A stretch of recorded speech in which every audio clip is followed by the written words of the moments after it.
नमस्कार द्राक्ष बागायतदार बंधूंनो, ग्रेप मास्टरच्या ऑल सर्व्हिसेसमध्ये आपलं खूप खूप स्वागत। मित्रांनो, जगभरामध्ये एक प्रकारची आर्थिक मंदीचं चित्र जवळजवळ हळूहळू स्पष्ट होत आहे आणि काल परवाच आपले पंतप्रधान मोदी साहेबांनी सांगितलं की तुम्ही सोनं खरेदी करू नका, अनावश्यक खर्च टाळा, शक्य असेल तर घरीच थांबून तुम्ही तुमचं काम करू शकता आणि त्याचबरोबर परदेशवारी पण करू नका, कारण फार मोठं संकट हे येऊ घातलेलं आहे। तुम्ही बघितलं असेल तर पेट्रोल पंपावर रांगा लागत आहे, हाणामारी होते पेट्रोल पंपावरती डिझेलसाठी आणि त्याचबरोबर त्यामुळे पुढील येणाऱ्या काळामध्ये चित्र अधिक गडद होत जाणार आहे आणि त्याचा फटका हा व्यावसायिक असतील, नोकरदार वर्ग असतील किंवा आपल्यासारखे सर्व शेतकरी बंधू असतील यांना फार मोठी आर्थिक फटका, ह्या मंदीचा फटका हा बसू शकतो।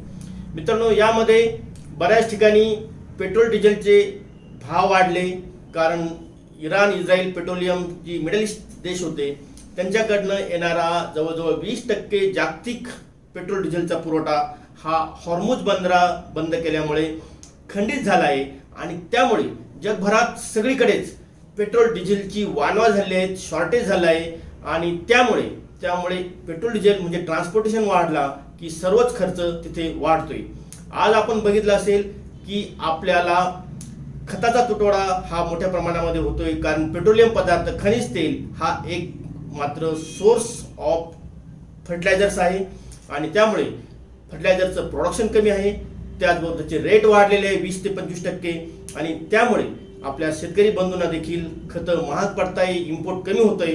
आता पेट्रोल डिझेलसाठी आपण भांडणं करतोय, पुढे जाऊन खरीपामध्ये जुलै ऑगस्टमध्ये आपण खतावरून आपल्या डीलरच्या दुकानासमोर आपल्या गर्दी होऊन त्या ठिकाणी देखील काही प्रकारचा अघटित घटना खतासाठी देखील तिथे होऊ शकतात। तर मित्रांनो, सगळ्यात महत्त्वाचं सध्या आपण बघितलं असेल तर पेट्रोल डिझेलचे भाव वाढले, त्याचबरोबर डॉलर ऑल टाइम हाय, पूर्वी डॉलर 50, 60, 65 रुपयापर्यंत असायचा, आज आपल्याला $1 हा जवळजवळ 100 रुपयाचा पार झालेला आहे, तर 1 युरो देखील 110, 112च्या पुढे गेलेला आहे।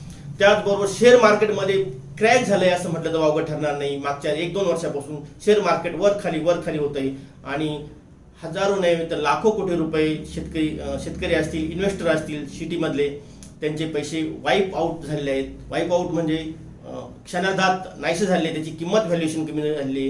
म्हणजे मी 1 लाखाचे शेअर घेतले असेल तर त्याची किंमत जवळजवळ, फक्त मला इच्छा होती की माझे 1 लाखाचे 1.5 लाख व्हायला पाहिजे 2 वर्षात 3 वर्षात, परंतु ते झाले आहेत 60,000 70,000। म्हणजे त्यामुळे लोकांचे पैसे देखील शेअर मार्केटमध्ये गायब झालेले आहेत।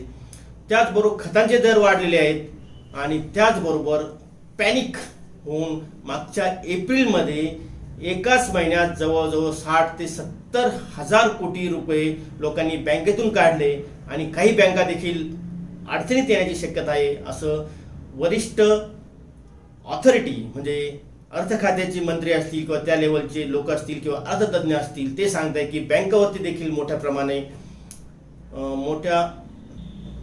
बँकावरती देखील एक प्रकारचं संकट येऊन अनेक अनियमित कारभार असलेल्या बँका ह्या बंद होणार आहेत। त्याचबरोबर अनेक काही NBFC म्हणजे नॉन बँकिंग फायनान्शियल NBFC म्हणजे नॉन बँकिंग फायनान्शियल इन्स्टिट्यूट ह्या देखील बंद करताय आणि त्यामुळे लोक पॅनिक होऊन बँकेत ठेवलेले आपल्या FD असतील किंवा काही सेव्हिंग अकाउंटमधले पैसे असतील ते आपण बरेच लोक म्हणजे 60 ते 70 हजार कोटी रुपये एका महिन्यात बाहेर काढले। हे वन टाइम हाय आहे आणि ही कुठेतरी आर्थिक मंदीची किंवा जागतिक आर्थिक संकटाची किंवा भारतावर येणाऱ्या होऊ घातलेल्या आर्थिक संकटाची चाहूल आहे, एवढंच मी तुम्हाला ह्या ठिकाणी सांगू इच्छितो। मित्रांनो, ह्या आर्थिक संकटातून सर्वसामान्य वर्ग असेल किंवा शेतकरी बंधू असतील किंवा व्यावसायिक असतील, नोकरदार असतील, यांना जर आपल्याला पुढील काळामध्ये या आर्थिक संकटाचा आपल्याला जर सामना करायचा असेल तर सगळ्यात महत्त्वाचं इमर्जन्सी फंड आपल्याला ठेवलं पाहिजे। पुढील 6 महिने ते वर्षभर किती अडचण आलं, किती शेअर बाजार क्रॅश झाला किंवा किती भाव वाढ झाली, तर त्या ठिकाणी आपल्याला इमर्जन्सी फंड ठेवायचा आहे। तो म्हणजे आपल्याला ती लिक्विड कॅश ठेवायची आहे, ती साध्या सेव्हिंग अकाउंटमध्ये असतील किंवा घरामध्ये असेल, ती कॅश आपल्याला ठेवणं अत्यंत गरजेचं आहे। सगळ्यात महत्त्वाचं, येत्या काळामध्ये प्रत्येकानं आपला हेल्थ इन्शुरन्स मेडिकल इन्शुरन्स काढून घेणं अतिशय महत्त्वाचं आहे. त्याचबरोबर आपला आणि आपल्या फॅमिलीचा मेडिकल इन्शुरन्स काढला तर त्यामुळे आपल्याला पुढील काळात कुठेही फॅमिली मेंबर जर आजारी पडला तर आपला आर्थिक बोजा पडणार नाही. तिसरी गोष्ट म्हणजे कुटुंब प्रमुखानं आपला टर्म इन्शुरन्स काढणं. टर्म इन्शुरन्स म्हणजे आपला मृत्यू झाल्यास आपल्या कुटुंबियांना वन टाईम काही मोठी अमाऊंट मिळू शकते, त्यासाठी हा टर्म इन्शुरन्स असतो. हा टर्म इन्शुरन्स घेणं अतिशय महत्त्वाचं आहे. सगळ्यात महत्त्वाचं म्हणजे जे आपल्याकडे काही कर्ज असतील, बरेच मुलं, आपले मोठे सिनियर सिटीजन नाही परंतु जे बरेच मुलं हे क्रेडिट कार्डवरती 20, 25, 30% लोन वापरताय. काही ठिकाणी सावकारी कर्ज आपण घेऊन ते वापरतोय. तर सगळ्यात महत्त्वाचं अशा ह्या अडचणीच्या काळामध्ये हे क्रेडिट कार्डचे लोन असतील, सावकारी कर्ज असतील किंवा इतर बँकांचे EMI असतील, गाडीचं कर्ज असेल, फ्लॅटचं कर्ज असेल, हे फेडून टाकणं अतिशय महत्त्वाचं आहे. पुंजीमधून आणि त्याचबरोबर इमर्जन्सी फंड पण ठेवणं तेवढंच महत्त्वाचं आहे. सगळ्यात महत्त्वाचं शेअर मार्केट क्रॅश झाला असेल म्हणून आपण घाबरून आहे तो आपला शेअर्स असतील, म्युच्युअल फंड असतील, ते विकून मोकळं न होता हळूहळू काही काळ तुम्ही ते होल्ड करू शकता, पुन्हा त्याचे सेव्हिंग करू शकता किंवा मंदी हीच संधी असं आपण म्हणतो. त्यामुळे थोडं थांबून शेअर मार्केट अजून खाली झाल्यानंतर तुम्ही अजून शेअरची परचेसिंग खरेदी देखील करू शकता. याचबरोबर मित्रांनो, अनावश्यक खर्च टाळा. आपण बघतो, मी आवर्जून सांगू इच्छितो, आता लग्नाचा सीझन नक्कीच संपला आहे परंतु पुढील महिन्यात परत लग्न चालू होत आहे. त्यामध्ये आपण एका लग्नाला गेल्यानंतर आपण त्या ठिकाणी ड्युटी असतील, मेहंदीचा कार्यक्रम असेल, हळदीचा कार्यक्रम असेल, लग्न असेल, त्याच्यानंतर परत मूव असेल, त्याच्या आधी साखरपुडा असेल, ह्या प्रकारच्या अनेक बाबीवरती आपण प्रचंड असा खर्च करतोय. हा खर्च मात्र कुठेतरी थांबला पाहिजे. ही सुरुवात प्रत्येकाने केलं पाहिजे की हळदीलाच 1000-1500 लोक जेवण करण्यासाठी असतात, तर काही रोल नसतो, काही काम नसतं बाकी लोकांचं, परंतु यजमानानं आमंत्रण दिल्यामुळं आपल्याला 1000 रुपये खर्च करून त्या ठिकाणी जावं लागतं. त्या ठिकाणी ट्रॅफिकची गर्दी, पेट्रोल डिझेलचं अनावश्यक खर्च, वेळेचा अपयोग. मित्रांनो, सगळ्यात महत्त्वाचं ॲसेट प्रॉपर्टी म्हणजे आपला वेळ आहे आणि हा वेळ देखील आपण वाया घालवतो, डिझेल पाणी पण वाया घालवतो आणि पुढच्या यजमानाला देखील आपण आर्थिक बोजा टाकत असतो. त्यामुळे अनावश्यक खर्च लग्नातला असेल किंवा इतर मनोरंजनाचा खर्च असेल, नेटफ्लिक्सचे खर्च असेल किंवा बाहेरचा हॉटेलिंगचा खर्च असेल किंवा काही एंटरटेनमेंट, परदेशवारी असतील, टिप्स असतील, तरी याच्यावरचा खर्च नक्कीच काही प्रमाणात आम्ही कमी करू शकतो. याचबरोबर मित्रांनो, ह्या आर्थिक संकटामध्ये आपलं मानसिक आरोग्य, शारीरिक आरोग्य सांभाळणं अतिशय महत्त्वाचं आहे. कुटुंबियांना किंवा एखाद्या बिझनेसमध्ये एखाद्या कुटुंबातील तरुणाला काही अडचण आली असेल, फटका बसला असेल, धंदा लॉसमध्ये गेला असेल तर त्याला सांभाळून घेणं अतिशय महत्त्वाचं आहे. त्याला कौटुंबिक आधार देणं हा तितकाच महत्त्वाचा आहे. त्याचबरोबर आपल्याला अजून काही सोर्स ऑफ इन्कम वाढवता येतोय का याच्याकडे लक्ष देणं गरजेचं आहे. आपला भाजीपाला आपण घरीच कसा घरीच कसा पिकू शकतो, त्याच्यामुळे सुद्धा देखील आपण 1000, 2000, 3000, 5000 आपला खर्च कमी करू शकतो. आम्ही शेतकरी असून बाहेर मार्केटमध्ये भाजीपाला खर्च करतो, कमी तो 2-5 हजाराचा खर्च देखील आपण आपल्या पुरता कमी करू शकतो. त्याचबरोबर बाहेरचा केमिकलचा भाजीपाला खाण्यापेक्षा आपला नॉन रेसिड्यू विदाऊट केमिकल भाजीपाला आपण आपल्या कुटुंबियांना देऊ शकतो. त्यामुळे देखील आपलं आरोग्य, मनाची शांती ही वाढू शकते. त्याचबरोबर आपल्याला फक्त एकाच पिकावर अवलंबून न राहता मिक्स क्रॉपिंग करणं अतिशय महत्त्वाचं आहे. त्याचबरोबर एकाच सोर्सवर अवलंबून न राहता काही छोटा मोठा बिझनेस कसा करता येईल याच्याकडे पण तरुण मंडळीने लक्ष देणं गरजेचं आहे. उत्पन्नाचे स्रोत वाढवणं तितकंच महत्त्वाचं आहे.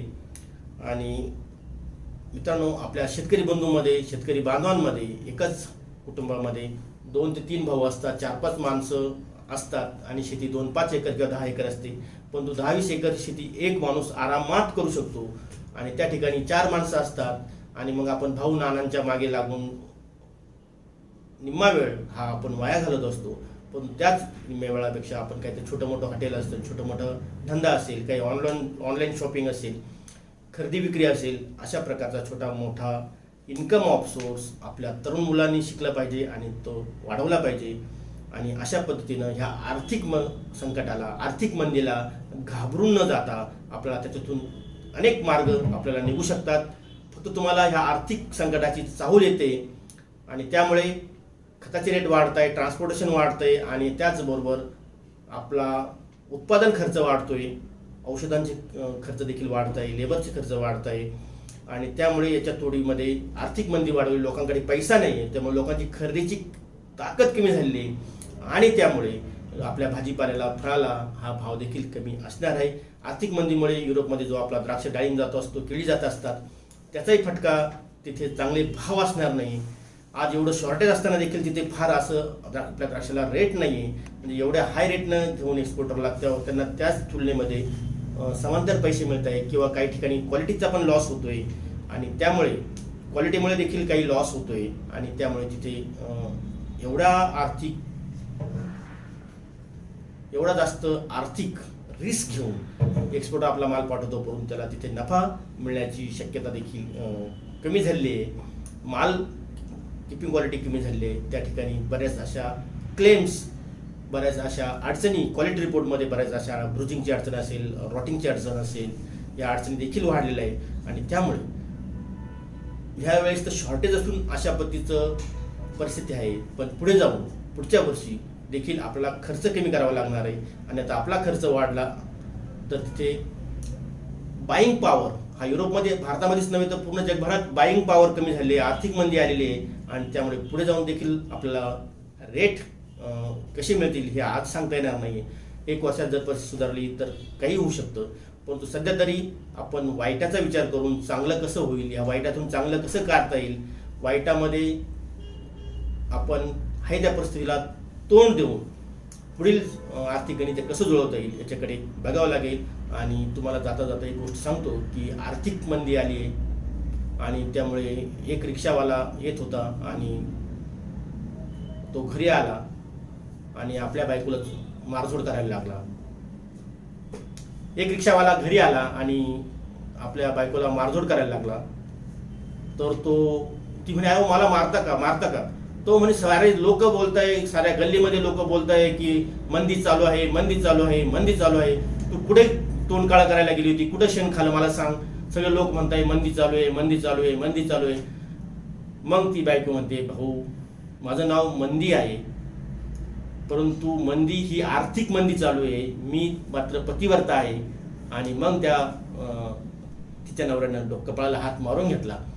त्याच पद्धतीने ही आर्थिक मंदी ही केव्हा सुरू होईल, केव्हा संपेल सांगता येणार नाही, परंतु येणाऱ्या आर्थिक मंदीला आपण सामोरं जायचंय, सर्वांनी मिळून सामोरं जायचंय आणि फक्त शेतकऱ्यांनी फक्त मेहनत केली म्हणजे सर्व काही ओके होतं असं नाहीये. परंतु पुढे जाऊन काय संकट येऊ शकतात, कशा पद्धतीनं आपल्या संकटांचा मुकाबला करायचा आहे, त्याचं नॉलेज घेऊन त्याला आपल्याला उत्तर तयार करणे, त्याचा मुकाबला करणे. जो शेतकरी मेहनत करेल त्याचं चांगलंच होणार आहे, परंतु मेहनतीबरोबर जागतिक नॉलेज घेईल आणि त्याच्यावरती तो उपाययोजना करेल, मॅनेजमेंट करेल, तोच शेतकरी पुढे जाऊन टिकणार आहे. त्यामुळे हाच उद्देश ग्रेप मास्टरचा होता की आर्थिक मंदीची चाहूल, संकटाची चाहूल तुम्हाला करून देणं आणि ह्या संकट आल्यानंतर घाबरगुंडी होण्यापेक्षा, पॅनिक होण्यापेक्षा आजच आपण त्या संकटाचा मुकाबला कसा करतो त्यासाठी आपण एक एक स्टेप त्याची तयारी करू आणि ह्या आर्थिक संकटातून नक्कीच आपण बाहेर येऊ. धन्यवाद. हा व्हिडिओ अतिशय महत्त्वाचा आहे. हा व्हिडिओ जास्तीत जास्त मित्रमंडळींना नक्की शेअर करा. याचबरोबर ह्या आर्थिक संकटातून शेतकऱ्यांनी कशा पद्धतीने मार्ग काढायचा यासाठी फक्त आर्थिक मंदीतून शेतकऱ्यांसाठी उपाययोजना यासाठीचा नवीन पार्ट 2 आपण करणार आहोत. तर हा व्हिडिओ तुम्ही नक्कीच इतर मित्रमंडळींना शेअर करा. अद्याप तुम्ही ग्रेप मास्टर ॲप डाउनलोड केला असेल तर तो डाउनलोड करा. ह्या आर्थिक मंदीचा फटका सर्वसामान्य शेतकऱ्यांना नक्कीच आणि ह्या आर्थिक मंदीतून आपल्याला शेतकरी बांधूंसाठी कशा पद्धतीचा मुकाबला करायचा यासाठी स्पेशल व्हिडिओ आम्ही ग्रेप मास्टर ॲपमध्ये दिलेला आहे. पार्ट 2 आहे तो आणि त्यासाठी हा व्हिडिओ तुम्हाला बघायचा असेल तर आजच ग्रेप मास्टर ॲप डाउनलोड करा आणि आर्थिक मंदीतून शेतकरी बंधूंनी कसं सामोरं जायचं आणि काय काय उपाययोजना करायच्या त्याचे 10 पॉईंट्स आम्ही तुम्हाला देणार आहोत. तर तो व्हिडिओ तुम्ही नक्की बघा. हा व्हिडिओ पण तुम्ही जास्तीत जास्त मित्रमंडळींना शेअर करा. धन्यवाद.